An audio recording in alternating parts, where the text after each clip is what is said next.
Bom dia a todos. É com muita alegria que iniciamos esse segundo dia do fórum. A experiência de ontem nos pareceu ter sido bastante interessante. Esperamos que o dia de hoje também seja de grande ajuda. Hoje daremos início com a mesa de reapresentação do livro de Dom Giussani, O Eu, o Poder, as Obras, que será conduzida por Jorge Vittadini, presidente da Fundação para a Subsidiariedade. Vittadini irá dialogar com Rafael Marcottia e João Matos Júnior. Rafael é professor do Centro Universitário FEI, doutor em Sociologia e dedica-se a pesquisas sobre os princípios da dignidade humana, solidariedade e subsidiariedade, atuando principalmente nas áreas de participação popular, sociedade civil e Estado. Também é membro do corpo diretivo da Associação Aventura de Construir.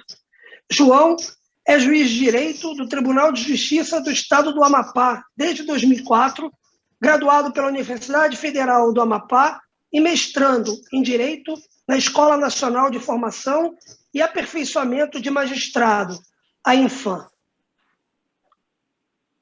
Atualmente exerce a função de juiz de execuções penais do Estado do Amapá.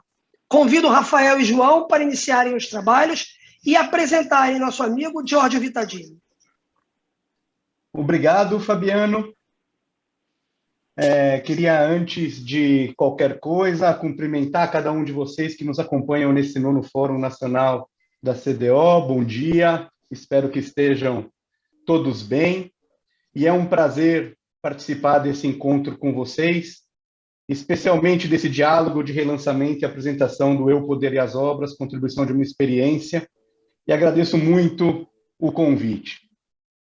Gostaria, em primeiro lugar, de chamar e apresentar o nosso convidado, Giorgio Vittadini. Giorgio Vittadini é o fundador e presidente da Fundação para a Subsidiariedade em Milão, na Itália, que conduz projetos de pesquisa, conferências e seminários e também oferece programas educacionais e de treinamento. É também o editor do jornal online ilsussidiario.net, é professor de estatística no Departamento de Estatística da Universidade de Milão, Bicocca, publicou e editou diversos livros, além de vários artigos acadêmicos em revistas internacionais e artigos de opinião nos principais jornais italianos, sobretudo sobre temas sociais e econômicos, particularmente no que diz respeito à subsidiariedade, ao capital humano, à assistência social e a organizações sem fins lucrativos. Giorgio Vittadini fundou a Companhia das Obras e a presidiu até 2003, e recentemente foi premiado com o Ambrodino d'Oro de 2020, que é a maior honraria reconhecida pela Câmara dos Vereadores de Milão por seu trabalho desenvolvido na cidade. Queria agradecer imensamente a presença do professor Giorgio Vittadini, que muito nos alegra e muito nos honra. Muito obrigado pela sua presença hoje aqui. Grazie a voi. Só antes da gente começar... Ele disse, eu que agradeço. Antes de começarmos, queria dar um breve aviso. A editora Litere Comuniones, da revista Passos, preparou uma nova edição do livro Eu, Poder e as Obras, de Luigi Giussani, que encontra-se esgotado há algum tempo. E com essa apresentação do Giorgio Vittadini, está sendo lançado o e-book do livro, que a princípio vai estar à venda apenas na versão digital e que já pode ser adquirido. Aproveitem, é só acessar o QR Code que deve estar aparecendo aí na tela de vocês. Bom, vou fazer uma breve introdução, uma breve contextualização, especialmente para aqueles que não conhecem o livro, né, nesse relançamento. É um livro, para mim, particularmente muito caro.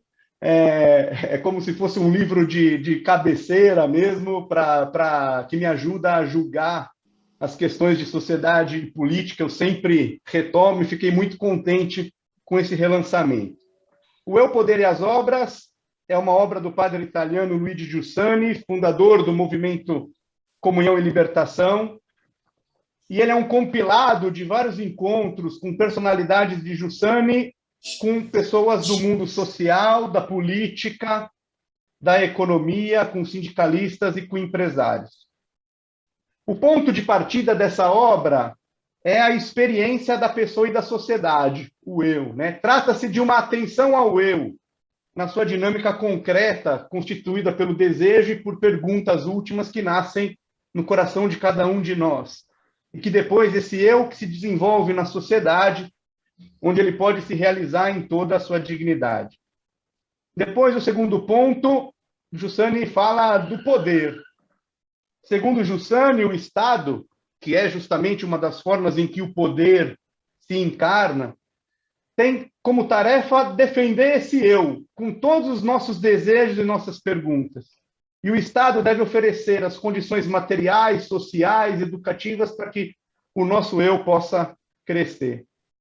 E a proposta, então, da obra, em consonância com a doutrina social da Igreja, é favorecer a todos a possibilidade de descobrir, de aprofundar, de viver plenamente a resposta às próprias exigências e perguntas, comparando e convivendo com outros que partem de outra resposta, mas sempre de uma resposta. Dentro dessa perspectiva, e o terceiro ponto, Giussani fala sobre o trabalho e sobre as obras.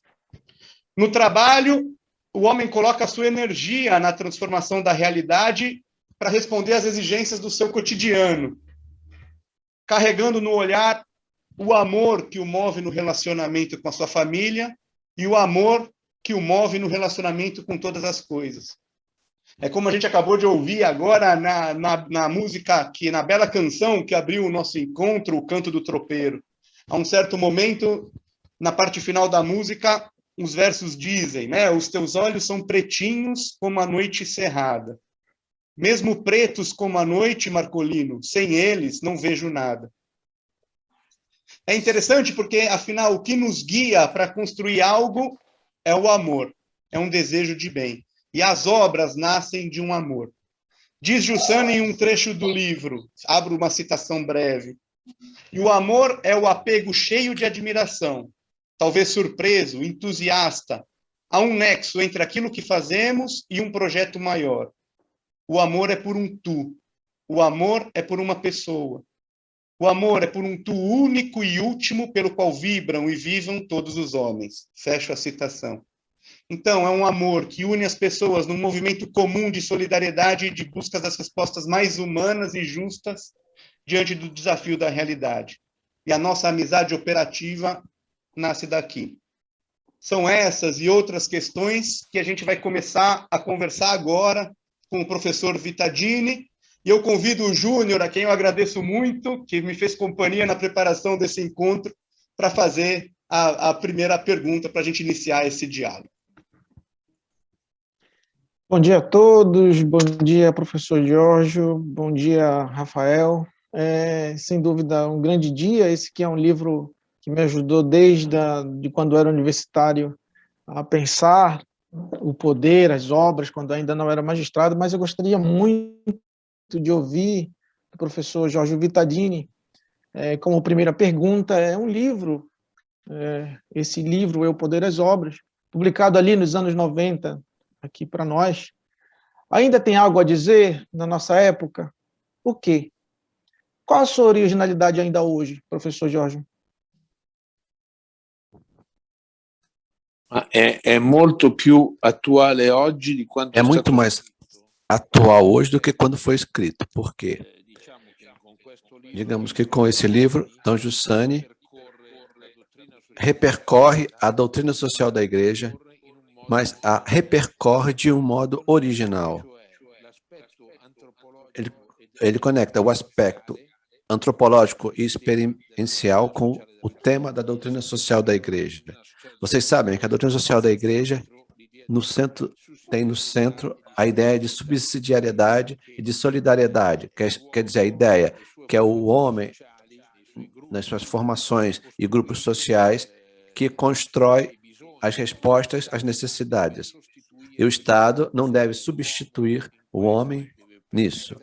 Deve permitir que cresça, que construa a partir de baixo e, portanto, responda às necessidades. Mas, digamos que a doutrina social se desenvolveu, sobretudo em termos jurídicos, organizativos, falando daquilo que diz respeito, digamos que é o nexo com o Estado. De outro lado, tem todo o tema antropológico, experiência sublinhado pelo aspecto da fé, das religiões. O que Giussani faz? Ele parte do aspecto do desejo, daquilo que ele chama o senso religioso, desejo de verdade, justiça, esperança, de beleza, de bondade. Isso está na origem da ação social. E desse ponto de vista, ele faz algo de revolucionário. Por quê? A nossa idade moderna, o ponto social e político tem um ponto de partida oposto. O homem é egoísta e violento, a relação social, política, é a tentativa de um grupo de prevaricar sobre o outro. Então, é preciso do Leviatã, o Estado, que obriga as pessoas a ficarem juntos. E do ponto de vista econômico, nós temos, ao contrário, a ideia liberal, segundo a qual é o egoísmo do indivíduo através das mãos visíveis que traz o bem-estar coletivo, darwiniano. Ora, Giussani diz, não é esse o ponto de partida. Em sintonia com todo o percurso dos papas, de João Paulo II, de Ratzinger, de Papa Francisco, ele diz, é um homem positivo, um homem relacional, um homem que busca o bem, que constrói o eu, esse eu positivo que constrói as obras, que constrói o bem, que constrói a ação social, que gera obras, que gera construção. Esse ímpeto criativo que nasce da criação e que é confirmado pelo encontro com a fé que está na origem disso. Não só pela fé, mas para todos, mas para tudo. Ele pergunta, como se faz para educar esse desejo? Como se faz para fazer isso sozinho? Se nos colocamos juntos entre o Estado e eu, naquilo que podemos chamar de diversos modos, movimentos, associações, corpos sociais, agregações, lugares onde o eu é educado a levar em consideração o desejo, e segundo, em primeiro, a não fazer os próprios interesses. E esses lugares, esses corpos sociais fazem a solidariedade, são os pontos da solidariedade, são pontos em que não há um tema, não há um tema utilitarista, com objetivos que tem como fim educar a este desejo. Então ele diz, esse desejo não fica inerte, vê as necessidades das pessoas pobres, das pessoas que têm necessidade de trabalho, das pessoas que vê a possibilidade de descobrir, então gera obras. O que são as obras? São tentativas de responder às necessidades das pessoas que nascem desse ímpeto positivo. Nesses lugares em que se leva em consideração o desejo, se geram obras. Não que não aconteçam erros, mas ou limites ou pecados, mas ao invés de ser o Estado violento que bloqueia os indivíduos, é uma correção, é levar de novo ao bem que vem dessas obras. É o modo com o qual se educa positivamente, alargando o conceito de cristão, de pecado e de correção. Estas obras também constroem o bem comum. Não fazem as obras só para si, mas para todos aqueles que não são membros dessas associações. Então, o que é o Estado? O poder. O poder é aquele lugar que pode ser opressivo ou pode nascer da unidade destas realidades sociais, pode valorizar estas realidades sociais, pode construir a unidade política, que é um compromisso entre esses. Então, esse que é o do pensamento de Giussani, por que é mais verdadeiro? Porque a mentalidade liberal entrou em crise, o mundo financeiro, né? Então, como dizem os papas, que estamos destruindo o mundo, que estamos fazendo a desigualdade. Pensem os 17 objetivos da sustentabilidade da ONU. Não é suficiente o egoísmo. Não há basta que todos concordem que seja necessário o respeito pelo outro, pelo planeta, pela mulher, pelos outros povos. Essa crise que diz que não é possível mais pensar um capitalismo de mercado que seja simplesmente o egoísmo das pessoas, mas que, ao contrário, é necessário uma mudança de antropologia, aquilo que Giussani prefigurava anos atrás. E por isso que temos a grande crise, como vimos há poucos anos, com o colapso da tentativa americana no Afeganistão. Não é verdade que os Estados que se baseiam sobre esta opressão, sobre a guerra, se baseiam na tentativa sobre os outros povos, levam o bem-estar, a democracia. Se não for uma convergência em direção à paz, também para a paz, também em nível internacional, os corpos intermediários, que são os Estados, também em nível político, não são capazes de assegurar no mundo paz e desenvolvimento. É necessário alguma coisa a mais. É necessário aquilo que o magistério papal chama o multilateralismo, o encontro, o diálogo, a diplomacia. Então, Giussani, depois desses 30 anos, mostra algo que eu não digo que seja uma receita, mas que ele prefigurou há 30 anos a crise das ideologias, a crise do Estado, a crise política, a crise econômica, colocando ao centro que se não se conecta o eu, o desejo do homem, com a ação social e política, de algum modo, a esquerda ou a direita, a América Latina é um exemplo, mas também todo mundo, não é possível construir o bem comum. Por isso, esse percurso do eu, que é desejo das obras que constroem o bem dentro dos corpos intermediários, de um poder que deve valorizar isso, hoje,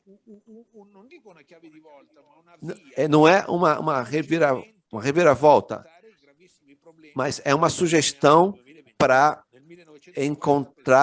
resolver os problemas de hoje. Nós achamos que 2021, depois do colapso do comunismo, teria crescido a era do bem-estar da Pax Americana, baseada no mercado do mundo hoje, depois do terrorismo, da crise financeira, depois da crise pandêmica, depois o perigo de destruir o planeta, nos dizem essa é a mudança antropológica, esse nexo entre a experiência pessoal e o aspecto social e político e econômico é fundamental.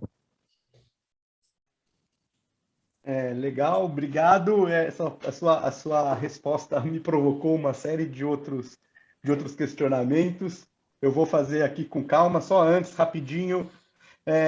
O pessoal está pedindo, só para lembrar, que a gente tem a opção de tradução no ícone abaixo aí, para quem está nos desktops, no globo. Para quem está com o celular, nos 3 pontinhos, é possível ouvir a tradução do encontro, tá bom?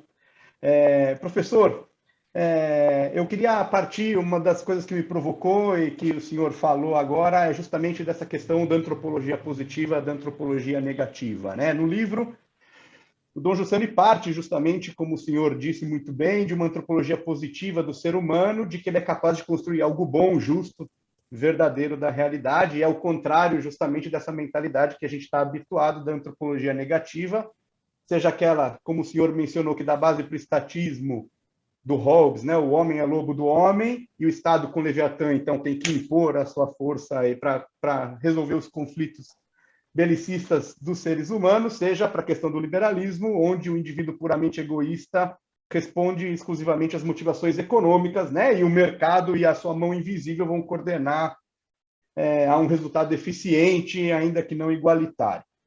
Agora, de toda forma, se a gente reconhece que o outro é alguém como eu, no sentido de que eles têm as mesmas exigências fundamentais que eu tenho, de verdade, de beleza, de justiça, de bem, eu reconheço que o outro é um bem para mim e que é justo eu confiar nele.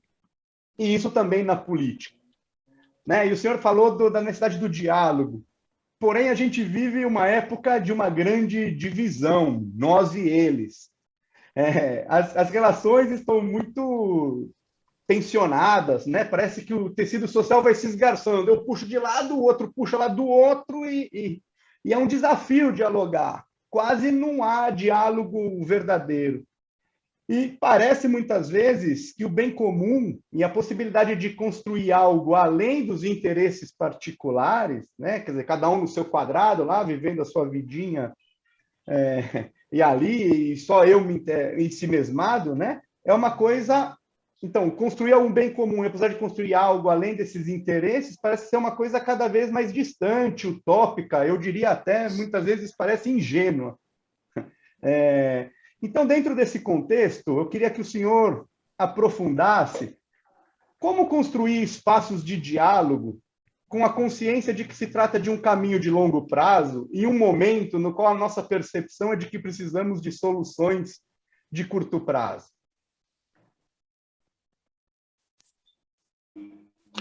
Ma scusi, innanzitutto, 30 anni fa non c'era Há 30 neanche... anos não havia uma opção diferente. Uma encíclica como a Laudato Si, vocês que são latino-americanos, vocês sabem bem, seria impossível. Era apenas a ideia que era necessário enriquecer o mais possível, que uma nação seria hegemônica sobre a outra. Não havia a ideia de que seria possível destruir o planeta e, portanto, e que o desenvolvimento, assim como que poderia levar ao mal, não estava nem sobre o perfil teórico, não era concebível. Hoje, todas as agendas mundiais também se tem dentro a ideia de que não é possível destruir o planeta, que a desigualdade é injusto, é gravemente injusto, que há um problema de paridade da mulher, que não é possível, que há uma necessidade do desenvolvimento. E as agendas internacionais têm esse tema que não tinham. A ideia de que o mercado não possa ser esse aumento do lucro a todos os custos não havia. O grito de injustiça, a ditaduras no mundo, não havia isso. Então, a primeira questão que nasceu, a consciência, que assim não está bom. Até as mesmas organizações internacionais. Depois a gente faz diferente, mas entender que as ideologias diziam que o mal era bem. O famoso trecho de Solientes em Arquipélago Gulag, que dizia, jogavam os dissidentes de Moscou, faziam comer, eu não sei o que é que ele falou, e diziam que era bem. A ideologia era esse fato. Hoje, ao menos sobre em nível teórico, existe esse fato. Então, o mundo, nesse momento, é uma grande batalha. Como diz Papa Francisco, é um hospital de campanha, mas não é só um hospital de campanha sobre a solidariedade. É a questão sobre essas duas concepções, entre o fato de construir segundo esse novo paradigma ou não. Então, por exemplo, você pensa que é estranho um mundo como a Europa, depois de anos em que se falava só do débito, o novo programa não fala só da transição digital, mas fala da transição ecológica, de não destruir o planeta, e fala da desigualdade. Não é possível mais tolerar a desigualdade, mesmo que se faça isso, porque justamente nesses anos muitas pessoas se enriqueceram, diminuiu a desigualdade entre os povos, mas aumentou dentro dos povos a desigualdade. Então, nós podemos dizer que dá para entender isso. Em nível de organizações internacionais, se pergunta como lutar contra o subdesenvolvimento, mas a primeira questão é: as 180 multinacionais assinaram um protocolo sobre o aspecto, sobre levar em consideração desse desfrutamento, sobre esses 17 pontos da ONU são a tradução civil leiga desses aspectos. Então, ponto de vista teórico, tudo bem, a praxis pode ser diferente. Então, o que falta é o que habitualmente é esquecido também por esses agentes. Não podem ser os estados que começam. A falência dos Estados Unidos, a tentativa de exportar a democracia, derrubando ditadores, fazendo uma guerra contra o terrorismo, tentando tirar o Assad da Síria, o Gaddafi da Líbia, Saddam Hussein no Iraque, exportando a democracia com as armas, demonstra que não podem ser os estados, um estado hegemônico. A impotência das organizações internacionais, quando se baseiam só sobre o interesse, se mostra isso. Então, o que quer dizer? Aquela palavra que parece inútil, que se chama educação, mas que, por exemplo, os papas, o Papa Francisco repete isso, repetiu, seja na Laudato Si, como na Fratelli Tutti, esses aspectos segundo os quais a pessoa é o primeiro ponto, a pessoa que se junta a outros, é o primeiro ponto em que há uma mudança que se torna fundamental. Nem a transição ecológica, nem o aspecto pelo ambiente podem ajudar as pessoas a entender que também as pessoas mais pobres, que um ato deles pode ser decisivo para a humanidade. Mas pensemos na pandemia, o Covid. Antes do Covid, estávamos todos convencidos que a saúde fosse um problema individual. Talvez os ricos talvez tivessem, os pobres não. Mas agora entendemos que um comportamento individual comporta a vida dos outros. Vocês na América Latina, assim como nós, na Itália, fomos muito marcados, né? Fomos acometidos, centenas de milhares de mortos. Porque se eu não respeito, se eu não a higiene, se eu não lavo as mãos, se eu não me vacino, se eu não uso a máscara, todos se ferram, né? Também aqui dá para entender que o comportamento individual influi no coletivo. Então, se torna um modo de educar. Então, se pensamos em modo positivo, eu conheço tantos, visitei no ano passado miríades de tentativas de reconstrução a partir de baixo das favelas da América Latina. Penso, por exemplo, aquele fato espetacular que conheço muito bem, que foi o início de reconstrução lá em Salvador, na Bahia, uma favela que, quando eu conheci nos anos 80, era um lugar onde havia cólera, onde primeiro interveio a ABS, depois o Banco Mundial, depois os doadores italianos, e hoje há um centro social onde talvez os jovens que não vão à escola podem ir lá. Então, dá para entender que não é possível reconhecer uma favela simplesmente com tentativas de talvez, de desapropriar as terras, de impor comportamentos, se a cada dia alguém não cuida dos jovens abandonados, que cuida deles. Miríades desses fatos, um pouco como aconteceu nas reduções jesuítas, são um modo alternativo ao desenvolvimento, porque podem partir. Bom, depois de onde vem o Papa? Vem das favelas de Buenos Aires, onde existem ainda os padres que cuidam de muita gente. Se eu não começo, milhares de partes do mundo, esse trabalho, mas pode ser também algo não católico. Eu não posso ir contra. Então, quando acontece alguma coisa diferente. E com essa tentativa de Rose, em Uganda, que começou a cuidar das mulheres, doenças de AIDS, abandonadas por todas as pessoas, e conseguiu que ela começasse a se cuidar, porque antes elas nem tinham remédios. Mas pensemos, por exemplo, aquilo que aconteceu na Birmânia, antes do golpe militar, com a Prêmio Nobel, que educou a não violência. Para mostrar como isso se torna do pequeno para o grande. Pensemos na transição do apartheid, como aconteceu na África do Sul. Se o Mandela tivesse se movido de modo diferente, talvez tivesse acontecido uma guerra civil, a violência na África do Sul. e depois também ele teve aquele filme, né? Ele foi um líder que teve 17 anos na prisão. Depois, com o de Klerk, que era o presidente da África do Sul, eles discutiram, dialogaram para levar uma transição pacífica, permitiu isso. Pensei também, para passar do pequeno ao grande, o que quis dizer quando houve a queda do muro, personagens como o presidente da Tchecoslováquia, ou de Walesa, ou de Solidariedade da Polônia, que educaram a uma transição para o fim do comunismo baseada sobre uma educação da pessoa.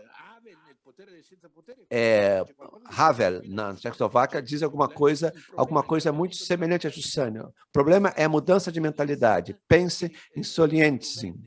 Quando foi a Harvard, não diz que o nosso modelo não é o Ocidente, é que vocês têm que se educar a uma mentalidade diferente dos valores. Este é o momento em que nós podemos fazer isso em nível educacional, algo parecido com o que aconteceu na Idade Média europeia, onde, depois da queda do Império Romano, ocorreu a ação de tantíssimos anônimos, monges, pessoas que fizeram a mudança. Eu vou dar um exemplo.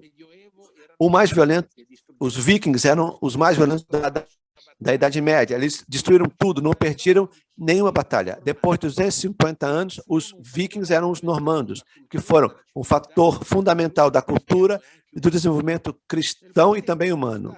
Nesse tempo, não aconteceram guerras. Houve educação, dia a dia, por monges, uma mudança de mentalidade e a descoberta do cristianismo. Nós, nesse momento, que não é menos trágico do que aquele depois da queda do Império Romano, temos a mesma possibilidade. Com personagens como o Papa Francisco, Giussani, Ratzinger, João Paulo II, de tantos também pessoas que ganharam prêmio Nobel, pessoas leigas, que falam do desenvolvimento do planeta. Nós sabemos que essa é uma estrada que não é uma utopia. Nós sabemos que essa não é uma estrada menos válida do resto. É um caminho que é preciso poder seguir e que é possível segui-la para ter um desenvolvimento diferente. É algo possível. É possível ir em direção à destruição, mas esse é um caminho que, nascendo no dia a dia, pode nos levar a um novo, diferente desenvolvimento, que era inconcebível há 30 anos. É muito interessante, professor, que você cita nessas iniciativas, de fato, pensando na questão aqui da pandemia, aqui no Brasil, a gente também consegue identificar uma porção de iniciativas que surgiram, né, das dificuldades e de como as pessoas partem justamente de uma tentativa de construir um bem. É verdade essa importância das comunidades intermediárias como construtores também, né, do bem comum e de um lugar onde nos educa, né? Não porque elas são livres do erro, mas porque elas nos mostram o ideal e que permite que a gente possa levantar. Mas, de toda forma, eu queria fazer uma pergunta, pedir para que o senhor pudesse também aprofundar, para dar um outro passo, um passo a mais, pensando na relação da política, que é o seguinte: se é verdade que a gente vê um monte de iniciativas e as comunidades intermediárias, né, como construtores do bem comum, e é legal porque o desenvolvimento da comunidade do país nasce da pessoa, chega à sociedade, às instituições, aí retorna às pessoas, né, restituindo-lhe espaço de iniciativa e tornando-as corresponsáveis pelo bem comum e protagonistas do seu próprio destino, e não vai ficar submetido só aos ditames do Estado ou mesmo do mercado. E é verdade, o Brasil, como eu acabei de falar, possui uma vasta rede de obras sociais, de empresas que trabalham para o bem comum, e aqui a CDO, onde a gente está hoje, é um sinal visível disso.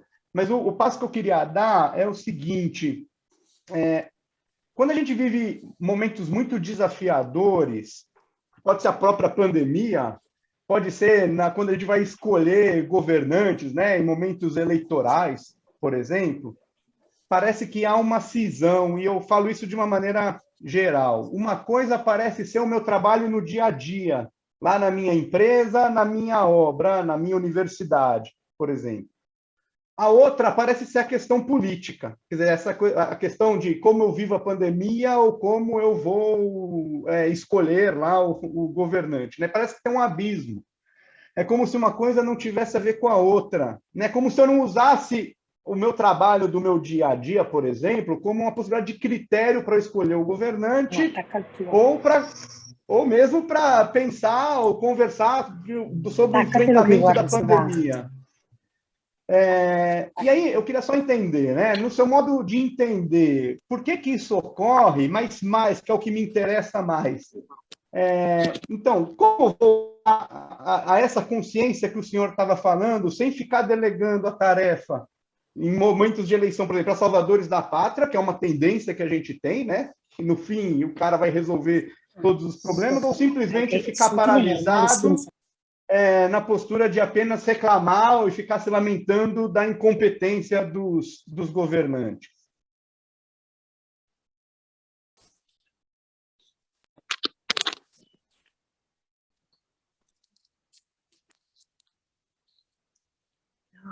Pronto? Oi. Pronto? Professor. Mi sente? Ecco, dato via. Pronto? Allora, la costruzione stesso degli A stati. construção dos estados, também do Brasil, da Itália, de todos esses estados, tem duas questões. Uma é o aparecimento de ditadores, pessoas violentas, que podem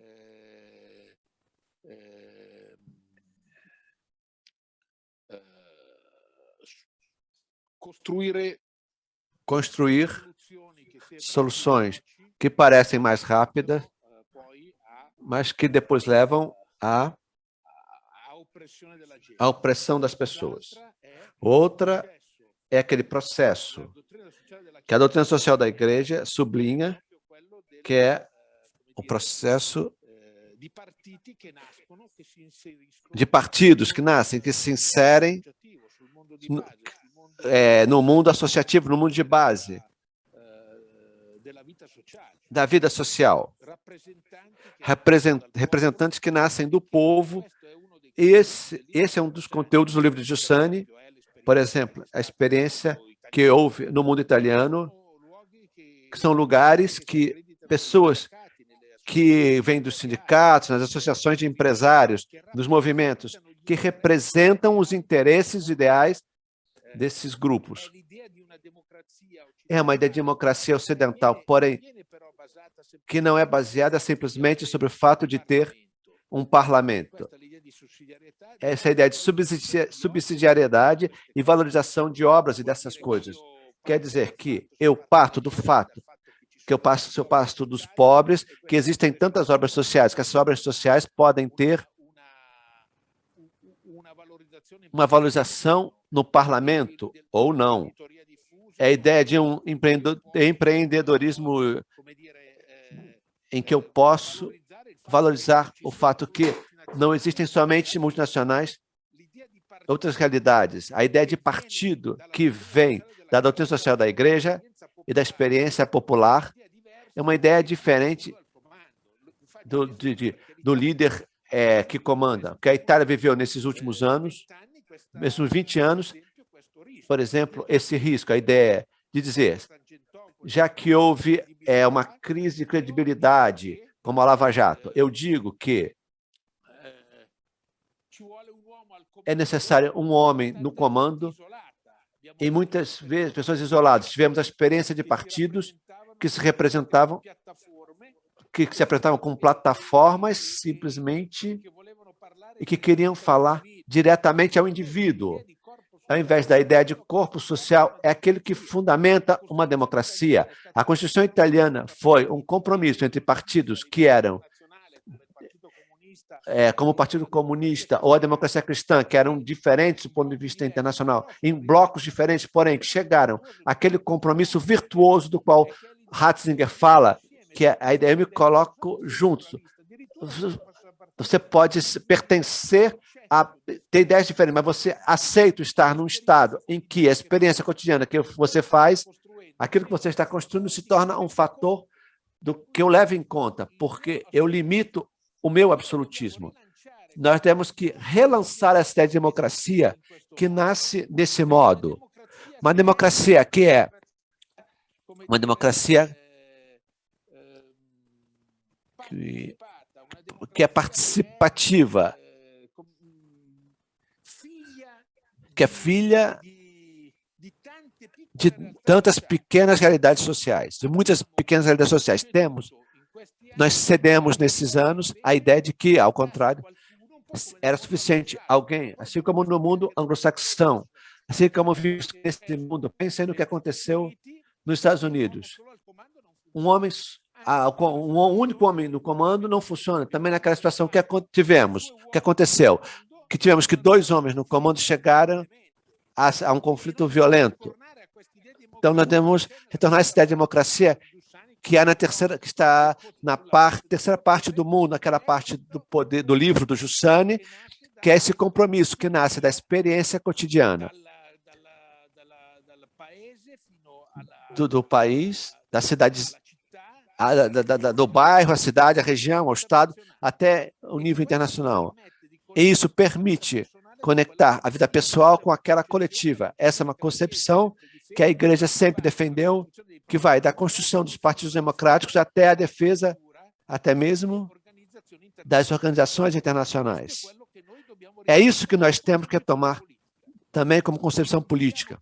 Não podemos acreditar que o ditador, o homem sozinho,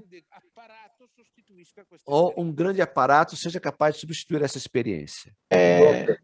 Então, me tocou muito a coisa sobre o percurso desse desejo, né? As obras como resposta a esse desejo do homem. E francamente, ainda para mim, existe uma indagação que gostaria muito de ouvir do senhor, à luz da experiência com a sua leitura do livro, que para mim é assim, sabe, hoje no Brasil e no mundo, sem lançar a afirmação absoluta de que a pandemia tenha acabado, as pessoas, as instituições, as empresas enfrentarão, não é, grandes desafios ainda na retomada, né? Basta ver aí o que se fala da crise, por exemplo, não só do trabalho, mas a crise também energética. Então, assim, chamado, né, que todo mundo tem chamado do novo normal da economia, da manutenção dos postos de trabalho, de tantos outros pontos de recomeço. Diante disso, como a experiência de Giussani, trazida na obra que hoje a gente está apresentando, pode ser útil, servir de ajuda para as pessoas que possam manter aceso o desejo de que ainda vale a pena viver, trabalhar, quando o fim, o nada, o desemprego, a morte, se mostraram tão evidentes durante a pandemia do novo coronavírus? Anche qua. Também nisso, vamos partir do positivo. O que houve nessa experiência em todo o mundo? Não houve apenas a pandemia, houve também a possibilidade de muitas pessoas que se sacrificaram pelo bem. Eu penso sempre, seja no Brasil, na Itália, quantas pessoas se sacrificaram a vida, padres, enfermeiros, médicos, deram a vida pelo bem, sacrificaram a si mesmos pelo outro. Vocês também citaram quantos foram os lugares que se construíram, em que se construíram momentos de solidariedade. Paradoxalmente, a pandemia, que foi essa grande crise que ainda não acabou, que temos muitos milhões de mortes, o Brasil, a Itália e outros países da América Latina, foram países que tiveram um número maior de mortes, foram os momentos em que se entendeu que individualmente não é possível seguir em frente. Eu dou exemplos extremos. Na pior fase da pandemia, na pior fase em que havia o lockdown, muitos morreram sozinhos nos hospitais. Que valor teve o gesto gratuito de enfermeiros que com o iPad permitiram a essas pessoas cumprimentar pela última vez os seus parentes? Que valores? Pessoas que encontraram idosos que estavam sozinhos. Que valor tiveram ou têm gestos como os bancos alimentares que deram alimento a pessoas que a pandemia tornou mais pobres. Que valor teve o trabalho de tantos pesquisadores que buscaram construir, de fazer a vacina? Justamente nesse momento descobrimos, eu falava antes, falando da ideia de saúde, que não se vive sozinhos. Nem na saúde, nem o rico pode pensar que foge, que se escapa sozinho, que se dá. Nós voltamos, pelo menos para a Europa, talvez para vocês, a experiência comum ainda, ele congelou, voltou. Quando havia as grandes epidemias, não é possível mais pensar que eu me salvo sozinho e não estou nem aí para você. É fundamental participar de gestos coletivos. Penso a polêmica, a discussão que está em ato, não somente na Itália, mas também vocês, sobre a vacinação. Se eu não me vacino, eu impeço você de viver. Então, vocês entendem que isso que dizíamos antes, sobre a experiência coletiva, da atitude comum das pequenas comunidades, não é mais, é algo fundamental, que se torna fundamental. Falamos também de uma outra coisa, para fazer um percurso também histórico sobre o bem-estar desses 30 anos, de Jussane até hoje. Há 30 anos, pelo menos em certos estados, havia, acho que para vocês também aconteceu isso, havia a ideia que é o Estado que intervém e resolve a pobreza, de modo assistencial, distribui os subsídios, e isso se ajuda os pobres. Hoje não tem mais dinheiro, hoje há um débito público que está nas estrelas. Há estados que não se sustentam mais. Se não houver uma solidariedade de base, um compromisso público-privado, se não há sociedades que colaborem com o Estado, não vai ter jeito. Então, eu respeito a respeito desse dado que vocês também marcaram. O aumento da desigualdade interna nos países. Eu vou acrescentar um dado estatístico. O índice de Gini, que mede a pobreza entre ricos e pobres, aumentou, diminuiu entre países, mas aumentou dentro dos próprios países. Se não houver uma colaboração, teremos um povo de derrotados sempre maior e de vencedores menor. Como vimos no meeting de Rimini, um grande economista em nível internacional, um francês, que dizia: esse não é um problema de bem-estar, é um problema de desenvolvimento. Outros pessoas que ganharam o prêmio Nobel também falaram isso. Não é possível pensar no um desenvolvimento em que massas de pessoas estejam sempre mais condenadas à pobreza. Isso acontece em termos, pode ser contraposto só se houver uma colaboração. Os Estados não conseguem fazer isso sozinhos. Há um dado de pesquisa internacional, que é uma questão também econômica. Em 95, houve uma pessoa que ganhou o prêmio Nobel, estudou esse aspecto. É possível conectar a necessidade individual com o bem-estar coletivo, e é famoso o teorema da impossibilidade. Se cada um busca o seu bem-estar individual, o coletivo é individual. Do ponto de vista político, o resultado é ditadura, e da economia, o monopólio. Mas há uma segunda parte desse dito dele, da sabedoria, que diz: é possível consertar isso? Sim. Há um economista leigo, não religioso, mas humanista. Desde que os homens renunciem à parte individual, ele fala dos desejos socializantes. Quer dizer, se as pessoas, de acordo com uma ideia de subsidiariedade, se colocam juntas, a pessoa se renuncia a ser a mais rica possível, para que o outro também viva, renuncia a viver em Hollywood, desde que haja pessoas que tenham casas dignas, renuncie ao fato que a sua família seja hegemônica sobre os outros, para que os outros vivam. Se existirem esses desejos socializantes, é possível que exista a democracia em termos políticos e o mercado, o verdadeiro mercado em termos econômicos. Então, isso é algo que não é simplesmente um pensamento que nós temos, nós que somos humanistas, religiosos, que está no eu, poder e as obras, mas que também em nível de doutrina econômica,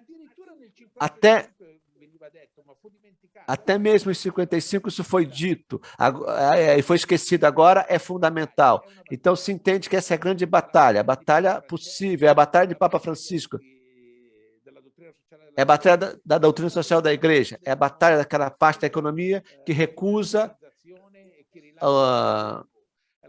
se basear no sistema financeiro, que quer o desenvolvimento, é a batalha de todos os movimentos populares que existem no mundo, os lugares educativos, dos lugares de educação à fé, como é o movimento de comunhão e libertação, e de outros movimentos. É uma batalha que conecta a minha ação de todos os dias, o meu bom exemplo, aos destinos do mundo, mas faz essa conexão de um modo crível e não apenas teórico. Me parece que é também a resposta para essa luta que temos também dos 14 milhões do Brasil de desempregados, não é? Acho que é um percurso que também vai ajudar bastante. Rafael, se você podemos gerar as outras perguntas, porque a minha pergunta sobre... Tá bom, tudo bem. Vamos lá. Professor,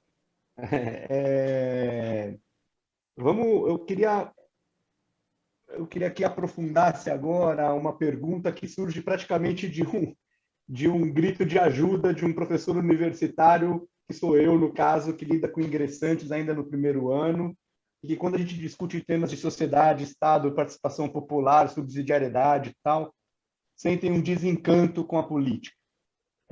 E aí, Dom Giussani, no texto de Assago, que está presente no Eu, Poder e as Obras, citando o Papa Paulo VI, ele diz que a política é a forma suprema de caridade, né?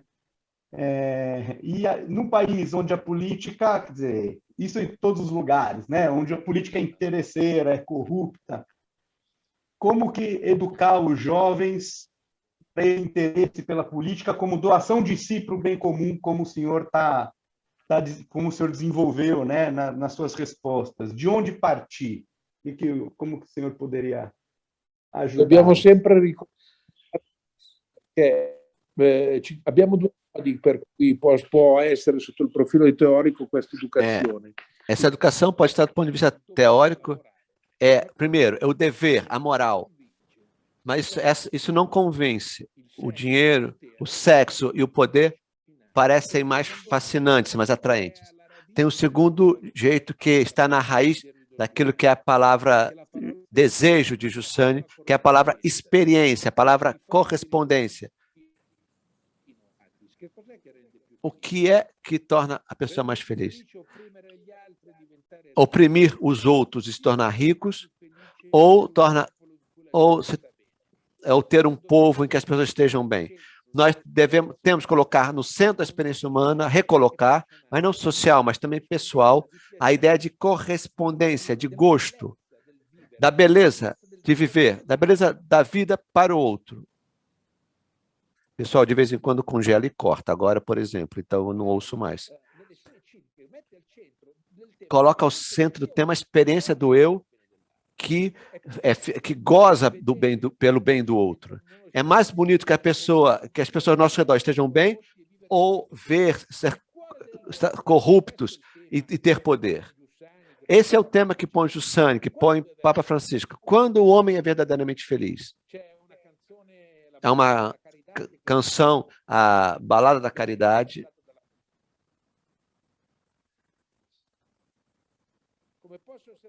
Como posso ser feliz se o meu irmão não vê? É necessário que, no centro da ação social e política, haja a ideia de correspondência, do gosto, porque o homem é feito para o bem. O livro da sabedoria diz: o homem é feito para a vida, mas busca a morte. Busca a morte, mas é feito para a vida. O grave erro foi também por quem sustentava a política não corrupta, o dever. É preciso ser bons, é preciso não roubar. Não, é mais bonito não roubar. É mais bonito fazer pelos outros. É mais bonito construir. A força de Giussani, que ainda é atual, é essa questão. O que te torna mais feliz? Olha o teu coração. O que existe entre você? Se você está verdadeiramente contente, como ir ao Evangelho e ver o diálogo de Jesus sobre as tentações. O diálogo o diabo fala: você me dá tudo? Você acha que meu coração se satisfaz? Você me dá todo o mundo? É suficiente que eu posso fazer milagres inúteis, como cair do pináculo e não me machucar? Isso não é suficiente. Então, se nós recolocarmos uma educação em que também o político entenda isso, mas se a política do não roubar é um dever, os outros são maus, então isso não convence. Então, quem trabalha com jovens, também jovens, antes do casamento, quantas vezes me acontece dizer, te satisfaz mais possuir uma mulher em seu sentido carnal ou descobrir o mistério dela? E há uma frase de Dom Giussani, que quando fala da Madalena, diz: vocês possuem mais aquela mulher. Vocês possuem no sentido de possuir. Todos os homens que possuíram aquela mulher no sentido físico carnal, ou quem possuiu mais ela? Ou esses homens, ou Jesus, que olhava e fazendo com que ela descobrisse a sua dignidade. Quem a possuiu mais? O grave erro, não dos corruptos, mas também nosso, é ter substituído essa experiência a qual Giussani nos chama. Eu me lembro da reação a esse discurso de Assago, a correspondência do justo, a correspondência daquilo que é da experiência, mas ele dizia: o que tem a ver o desejo verdadeiro, não reduzido, de verdade, justiça e beleza, com a política? Não tem nada a ver. Há um problema de conexão. Vamos aguardar.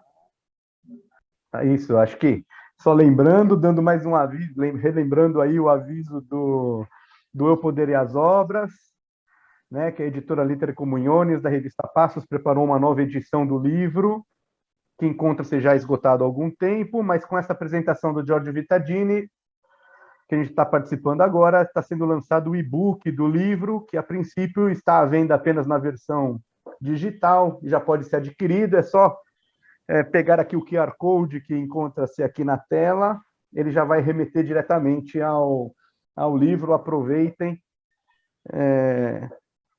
Acho que, como a gente pode perceber, é um livro muito rico, que nos ajuda muito hoje. Vamos aguardar um pouquinho, né, Rafael? Porque como é profundo o que ele fala, né? Eu me lembro que esse livro marcou um pouco a minha vida quando eu era universitário e pensava, em face do encontro que tinha feito com alguns amigos, de estender a minha humanidade enquanto sociedade, né? Depois, quando me tornei magistrado, o livro me acompanhou, porque o sujeito, o eu que desejava realizar o bem, pôde sentar do outro lado da mesa do Estado, e agora olhar as realidades que nascem positivamente e sem criar obstáculo para essas realidades, né? Eu, trabalhando na execução penal, faço essa colaboração para as sociedades que trabalham favoravelmente na recuperação do homem, não é?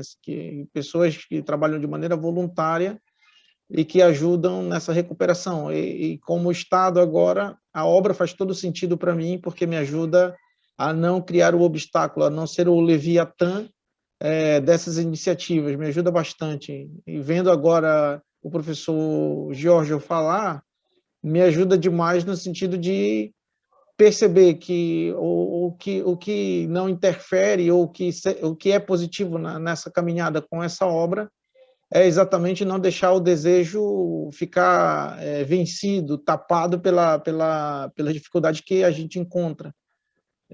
Para mim, me ajuda bastante. Esperamos que ele volte. Conectando agora, vamos ver se volta. O professor, voltou. Voltou. È caduta la linea. Eccolo qua. A conexão caiu. Voltei. A gente ouviu até uma parte que o senhor dizia que os jovens respondem quando a gente mostra exemplos, como eles veem nosso testemunho de desejoso, de feliz, de desejoso de bem, né? Foi aí que paralisou. O senhor estava citando Dom Giussani sobre Madalena, e aí a conexão caiu e não ouvimos mais nada. Ecco. Stavo dicendo appunto che... Eu estava dizendo, então, que essa experiência na qual Giussani fala do relacionamento entre Madalena... Professor, estamos com problema novamente. Parece que congelou, mas de fato é bonito entender como esse espaço das comunidades intermediárias é o espaço de florescimento do eu, né?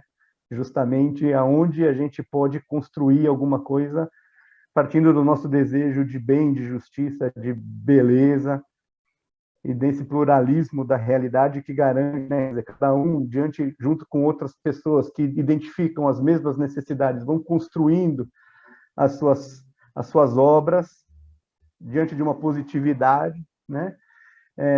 E cada um, no seu carisma diferente, no seu patrimônio diferente, vai como um mosaico construindo o bem comum, né? Sem medo. Então, as comunidades intermediárias servem para favorecer justamente que o nosso eu, o eu de cada um de nós, as nossas perguntas floresçam e permaneçam aí acesas, né? Por isso também não delegar tudo para o Estado, tudo para um outro poder, porque o Estado não dá conta dos detalhes, né? A motivação é nossa, é a gente que conhece os detalhes dos problemas, é a gente que foi motivado idealmente para tentar resolver aquele problema, que é a questão da filosofia da ação, né? Justamente essa ideia de que a gente é feito para participar dos bens, para participar da construção da realidade, né? E não ficar só delegando para salvadores da pátria ou em momentos ao contrário, o critério é justamente olhar para aqueles que têm uma proposta de que o Estado valorize, favoreça justamente que essas comunidades intermediárias floresçam, né? Porque cada um tem o seu patrimônio, né? Cada um tem a sua maneira de lidar com a realidade, e essa pluralidade, essa diversidade, que tanto de quem faz, de como quem vai receber o serviço, né? Pode escolher e pode verificar qual é a melhor, aquela que mais se encaixa dentro do seu modo de vida, dentro daquela sua concepção, né? Então, eu acho interessante isso que o professor Vittadini está dizendo para a gente, no fundo, é uma defesa do nosso eu, né? É uma defesa do humano, dos nossos desejos, de cada um. O desejo socializante que ele falava também, né? Do pequeno para o grande, coisas que marcam. Uma sociedade onde tem um espaço como esse para pensar nisso, desse desejo socializante, por isso me tocou muito, porque em vista desses 14 milhões, 15 milhões de desempregados, um espaço como esse é de fato um espaço de educação, de mudança da pessoa e mudança da sociedade, não por meio de uma ação estatal coordenada, mas, sobretudo, de respeitar que a pessoa seja educada a esse desejo de tal forma que isso se torne socializante, quer dizer, abrir mão de um pouco de lucro para poder manter os postos de trabalho, de pequenas renúncias que, de fato, formam a sociedade no seu mais pequeno ponto de vista que é o do seu menor, mas mais importante, que é o ser humano diante dessa dificuldade toda que a gente está vivendo. E que seguramente aquilo que ele falou no que toca aumentou a desigualdade dentro dos povos é o que vai tentar responder a isso, não é? A redução dessa desigualdade. Então, fecunda a observação do professor, e que me sinto tocado, porque não é todos os dias que a gente escuta essa coisa, não é?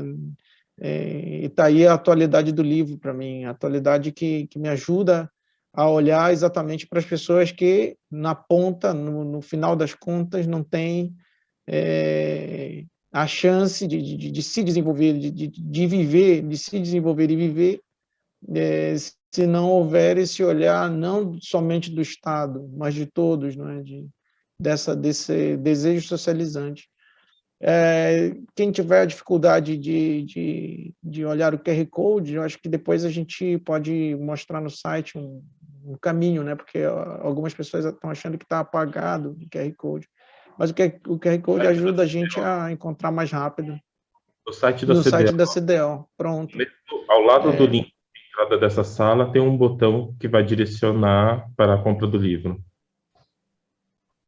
Perfeito. Então, ao lado do link aí, deve ter, né, da sala, tem um botãozinho que ajuda a gente a achar o livro, né? O livro em PDF me ajuda demais. Para quem é acostumado a andar pelo Brasil, você tendo essa possibilidade faz com que você tenha a leitura mais rápida. Chegou o nosso professor. Seu microfone está desligado, professor. Sono rientrato. Eccomi qua. Pronto. Voltei. A internet caiu aqui onde eu estou. Estou aqui. Se o senhor pudesse retomar o que o senhor estava falando sobre a questão dos jovens, principalmente da parte que o senhor falava que Dom Giussani citava Madalena, foi a partir daí que travou. Então, eu dizia que, paradoxalmente, a questão política que se conecta com essa educação dos jovens que Dom Giussani fez para o desejo de bem na vida cotidiana, porque o que ele dizia, ele dava o exemplo. É possível enfrentar o sexo de maneira moralista. Não tem que respeitar a mulher, não tem relações antes do casamento. Mas Dom Giussani, quando falava de Jesus e Madalena, falava outra coisa. Dizia, ele possuiu mais essa mulher, os homens que se aproveitaram dela, ou a experiência do relacionamento entre Jesus e a Madalena foi mais profundo, mais intenso, maior. Você tem que educar a não corromper, a não corrupção, porque é mais belo não roubar, porque é mais belo mais bonito fazer o bem. Não porque se deve, porque se a atenção é sobre o se deve, acaba que a pessoa não respeita nem isso. Deixa de respeitar até isso. Quando Giussani, em 87, fez esse discurso em Assago, a democracia, os chefes da democracia cristã riram, porque eles falaram, imagina se isso tem a ver com a política. Depois de alguns anos, eles foram arrastados pela corrupção, porque eles não entendiam a diferença entre De Gasperi e aqueles que fundaram a Itália, que fizeram isso porque era mais bonito construir para o povo. Então, nós não podemos fundamentar uma política diferente, não. Na vida cotidiana, começamos a levar em consideração esse desejo de bem, a construção do verdadeiro, do justo, do bonito, a experiência de correspondência, de beleza, de maravilhamento. Mas como eu estava dizendo, não sei se vocês ouviram, é a experiência de Jesus com o diabo e as tentações. Mas você quer me dar todo mundo, mas isso é suficiente para mim? Eu não tenho necessidade do poder. É a experiência dos grandes santos, a experiência das pessoas que se dedicam ao povo, a experiência da mãe, que cria uma criança, a experiência do homem que quer bem a sua mulher de uma maneira sadia, a experiência de quem constrói realidades sociais, de quem constrói empresas para dar trabalho às pessoas. É mais bonito do que desfrutar das pessoas. Não é que degrada os outros, degrada a você.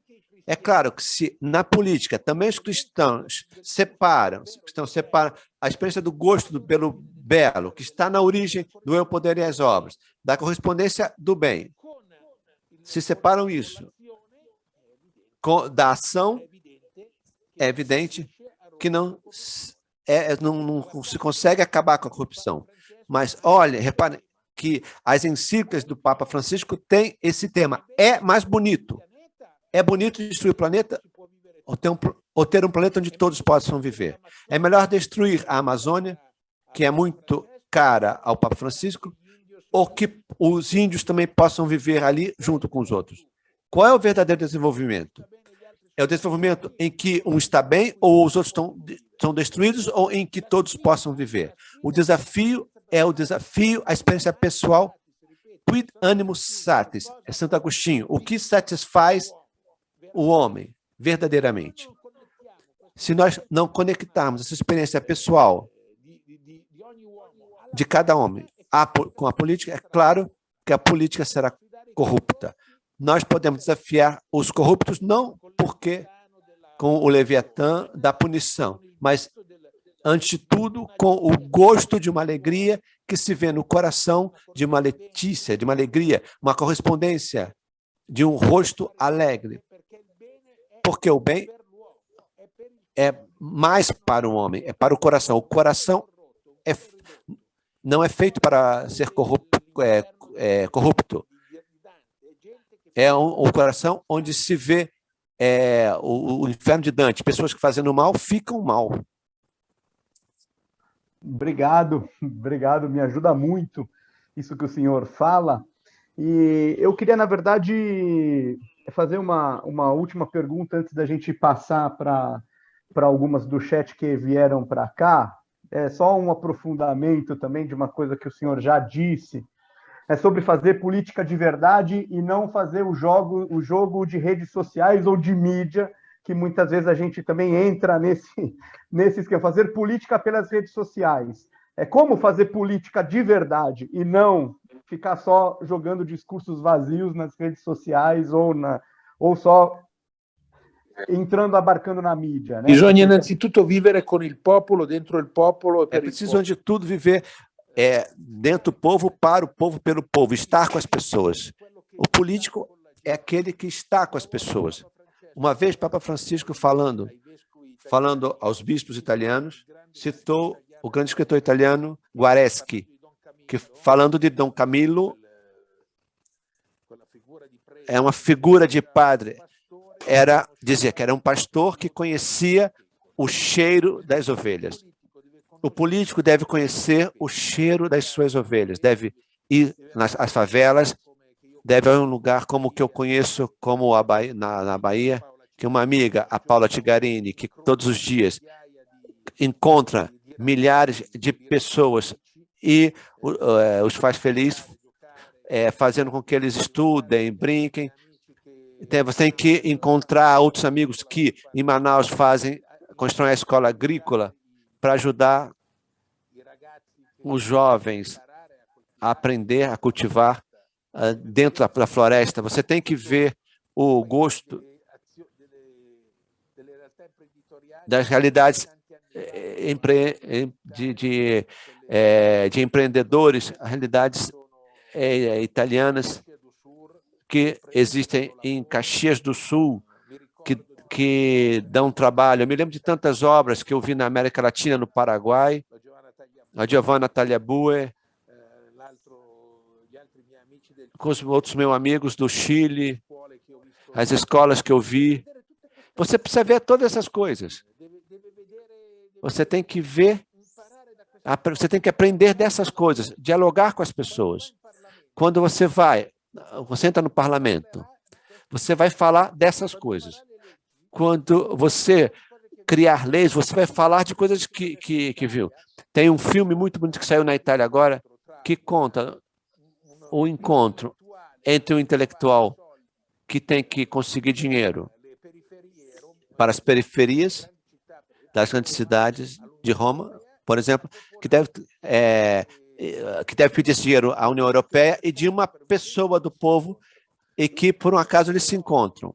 Então, tem todas as ideias teóricas sobre o que queira dizer viver a convivência, e chega nesse bairro e ela diz para ele: o que vocês querem dizer entre juntar etnias diferentes? Não é em geral. O paquistanês come feijão, o indiano não come carne de vaca, depois tem os egípcios que não suportam, os senegaleses, depois tem muçulmanos que fazem Ramadã e fedem naquele dia. A conversa quer dizer que essas pessoas aprendam a viver juntos, e é isso que muda. E depois, uma pessoa que chega no parlamento começa a contar essas coisas, não fazer discursos teóricos. Um político tem que viver, tem que girar, como eram os políticos italianos depois da guerra, que deve correr pelos lugares, que não, um país, uma cidade na Itália onde se fazem as tesouras, depois os lugares onde fazem a cerâmica. E tem que saber que tem o Banco Alimentar, a indústria automobilística, que ele tem que saber de todas essas coisas. E quando chega no parlamento, quando ele pensa nas leis, ele sabe essas coisas. E reparem que isso não é só no pequeno, tem que ser em nível internacional. Por que a Europa nasceu depois da Segunda Guerra Mundial? Porque havia políticos cristãos que se chamavam Adenauer, Schuman, De Gasperi, que viram a guerra, que sabiam, que conheciam amigos que tinham morrido. E, alguns anos depois, Mitterrand, que foi ao cemitério de guerra, onde estavam sepultados franceses e alemães, e fala nunca mais, porque tinham visto a guerra. Também em nível internacional, você tem que ter pessoas que sabem do que está falando, que conhecem o que está falando. Quando De Gasperi, em 1947, fez o discurso em Versalhes, e que disse: eu não tenho nada, só o sofrimento do meu povo. E quando falava, vocês podem ver esse discurso, era comovente também para os inimigos, porque falava de coisas que ele conhecia. Ou o político nasce disso, ou política é a expressão desse mundo. O político é alguém que é do povo e defende o povo, e participando daquilo que dizemos antes sobre a subsidiariedade, as obras, ou não. Por que a democracia cristã na Europa se corrompeu? Porque pararam de fazer catecismo, fizeram política e pararam de ir para a igreja, deixaram de ser educados à fé. E se você faz política e deixa de estar com as pessoas, e deixa de ser educado às coisas banais, à confissão, à comunhão, você não pode defender um povo. Você não sabe mais o que é um povo. Reparem que na América Latina, quantos também na América Latina tem histórias de líderes populares nascidos para defender o povo, que depois se tornaram violentos, revoluções que depois se tornaram contra o povo. O que aconteceu? Que nasceram para defender o povo, mas aos poucos o poder os corrompeu, se tornaram a favor de alguns em detrimento de outros. Por quê? Deixaram de fazer experiência do que queira dizer estar com as pessoas, de fazer experiência da beleza. E aos poucos se reduziram nos palácios a defender os seus poderes. Vocês na América Latina têm muitos exemplos disso. Quantas são as revoluções, as tentativas de libertação que nasceram pelo bem e terminaram depois mal? A origem era boa, mas as pessoas, quando se separam da experiência cotidiana de bem, quando se separa da experiência cotidiana de diálogo,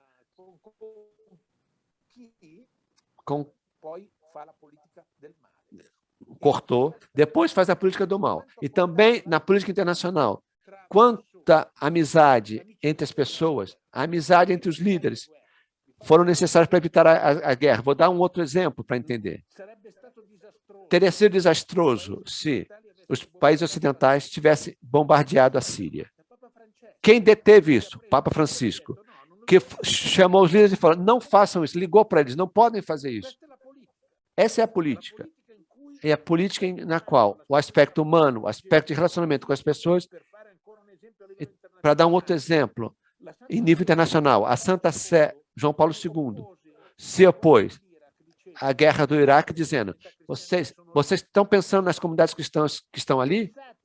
Vocês pensam, quando fazem as guerras, as pessoas que sofrem, quando fazem as sanções? Um político que se esquece que quando faz guerras, quando faz sanções, faz mal ao homem concreto, ele faz a política de uma maneira ruim. A política verdadeira é que se lembra disso. Monsenhor Pizzaballa, que foi o chefe dos franciscanos no Oriente Médio, ele nos contava que as alternativas às guerras de religião de Bush, de Obama, de Hillary Clinton, era a convivência pacífica que havia em muitos países, que ele conhecia, pequenas cidades em que havia convivência entre árabes, entre muçulmanos, judeus e cristãos, que se queriam bem uns aos outros. Lembram do episódio no Quênia, onde terroristas que estavam na frente do ônibus de cristãos, os muçulmanos que defenderam os cristãos. É uma experiência de base que os políticos devem saber. Pensem num lugar como o Líbano, que é um país onde até em nível constitucional podiam conviver políticos diferentes. Foi destruído pela estreiteza da política. Então, em resumo, o político tem que viver a sua experiência de positividade, verdade, beleza, de gosto. E, segundo lugar, estar no meio das pessoas, saber o que é o sofrimento das pessoas, não se esquecer disso. Tem que responder a essas pessoas. Isso pode parecer uma receita, em comparação aos grandes equilíbrios internacionais, pode ser uma receita menor, mas é aquilo que nos permite ter uma esperança para uma política diferente. Uma esperança de uma política diferente. Professor, apareceram duas perguntas do chat enquanto a gente conversava aqui. Eu vou fazer as duas em uma e aí o senhor responde como o senhor achar melhor. A primeira como que o senhor vê a relação entre religião e política no contexto de movimentos populistas que instrumentalizam a religião em função de seus objetivos eleitorais? E, frente a isso, como enfrentar a realidade? E depois, uma outra pergunta, que é, por que partir do eu Rafael, não é algo... Rafael, ok. Repete a primeira pergunta. Tá. Como que o senhor vê a relação entre religião e política no contexto de movimentos populistas que instrumentalizam a religião em função de seus objetivos eleitorais? Frente a isso, como enfrentar esta realidade? Allora, qui abbiamo parole preziose. Sobre isso, temos palavras preciosas de Papa Francisco, mas também de Dom Giussani. O problema é que também a religião pode se tornar ideologia. Por quê? A ideologia, o que quer dizer? Quer dizer, pensar que os preconceitos que a gente tem se apliquem à realidade e que os outros estejam errados. A verdadeira religião é, ao contrário, um desejo de bem, uma experiência que me faz descobrir que o outro é um bem para mim. Então, o problema não é tanto no relacionamento entre religião e política, mas o que é a religião. Desse ponto de vista, pensem em todo o longo percurso que João Paulo II começou, que continuou com o Papa Ratzinger e Papa Francisco, de encontro entre as religiões. As marchas de João Paulo II, Ratzinger, que falava ao mundo que falou ao mundo muçulmano, o Papa Francisco, quando foi encontrar o imã. A verdadeira religião, como é abertura para com Deus, e Deus é um Deus que ama, é abertura para o outro, é amor pelo outro. Quando a religião se torna ideologia, então Deus se torna um violento. O meu lado deve ir contra o outro. Evidentemente, a religião não é mais religião, então instrumentaliza a política para eliminar o outro. Então, o problema é o que é a religião. Se a religião é essa abertura para Deus e ao verdadeiro Deus, qual é o critério? Vamos voltar, Dom Giussani. O critério é o coração. Uma religião deve ser algo que desenvolve o desejo de bem que existe no coração. Se a religião desenvolve o bem que há no coração, não pode pensar que antes se vem dela uma tentativa política, não é uma tentativa política que elimina os outros, mas é uma tentativa pluralista que convive com os outros. Se a religião se torna ideologia e ataca o coração, e mata as pessoas, vai contra o bem, evidentemente era uma política que é uma tentativa de ditadura. Então o tema é: o que é a religião? O que é a fé? O que é o relacionamento com Deus? E voltamos, então, a esse nexo fundamental que tem, Giussani, entre a religião e o coração. A natureza do homem vem antes do coração. A natureza do homem é a exigência de verdade, justiça, vem antes da religião. A religião ou desenvolve isso, então, a religião, porque é Deus, desenvolve isso, ou é uma falsa religião. E quando é falsa religião, se torna tentativa de violência política. Nós temos que denunciar, antes de tudo, essa religião que se torna ideologia e, sobretudo, temos que viver um exemplo de uma fé que não seja hegemonia. Esse é um outro grande tema de Giussani, mas que seja caridade, que seja amor, que seja dar o outro lado, tentativa de convivência pacífica, que seja diálogo. Então, do ponto de vista da polis, a primeira questão é um testemunho cristão, onde que o outro é um bem para todos, não é uma coisa que quer eliminar os outros, é alguém que ama os imigrantes, os pobres, o trabalho, que ama o diferente, que ama o pluralismo, que ama aquele que não pensa como eu. Que se tiver que escolher como método, ao invés de escolher a violência, escolhe a não violência. Ao invés de escolher a violência, escolhe a não violência. Essa, então, mais uma vez, a nossa vida cotidiana, que se torna um fato político. Muito obrigado. E uma última pergunta que apareceu aqui no chat. Por que partir do eu não é algo intimista? Essa é a última, para a gente fechar mesmo. Porque o eu, como descobrimos no senso, no mitin de Rimini, se torna um nós. Um eu que constrói realidades sociais. Um eu intimista não é um eu original. Vocês podem ler no Eu, o Poder e as Obras. Giussani diz, o desejo põe em movimento o motor. Então, dá vontade de ajudar o outro a melhorar, dá vontade de construir uma empresa, uma obra, de melhorar as condições de vida. O desejo do eu se torna logo um nós para melhorar a vida do povo. O eu intimista não é um eu, é um falso eu. O eu que se fecha não é o eu do qual estamos falando. Não é o eu do qual o Giussani fala.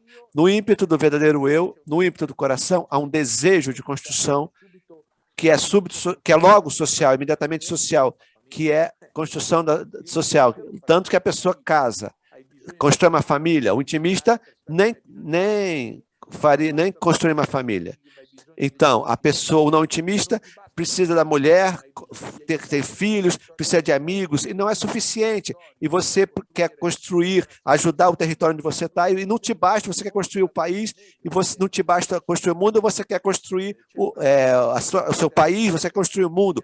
E aí, quando tem um terremoto, você tenta ajudar. Um eu verdadeiro é um nós, O eu é um nós que está escrito no coração do homem, é um nós que constrói. O intimismo não é eu, é a negação do eu.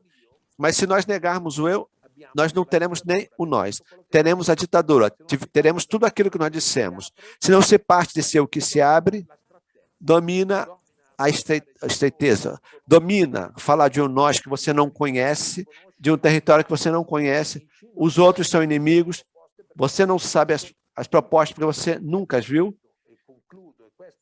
E eu concluo, isso eu queria comunicar hoje, tudo nasce dessa experiência pessoal de correspondência, a mesma pela qual João e André seguiram Jesus, a mesma pela qual São Francisco nasceu, pela qual Bartolomeu de las Casas fez o que fez, a mesma pela qual, diante da violência, tem gente que se tornou mártir, é a mesma experiência pela qual tantas milhões de pessoas na vida cotidiana querem construir o bem para si, ao redor de si, para quem quer que seja, é a mesma pela qual existem os movimentos para educar a tudo isso.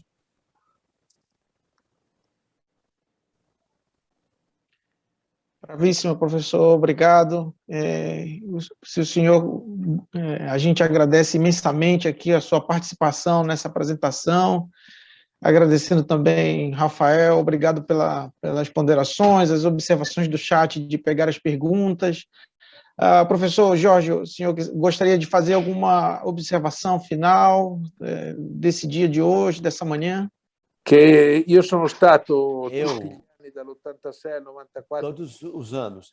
De 86 a 94, eu estive na América Latina, indo a lugares perdidos. Espero que continue aquele tipo de vida.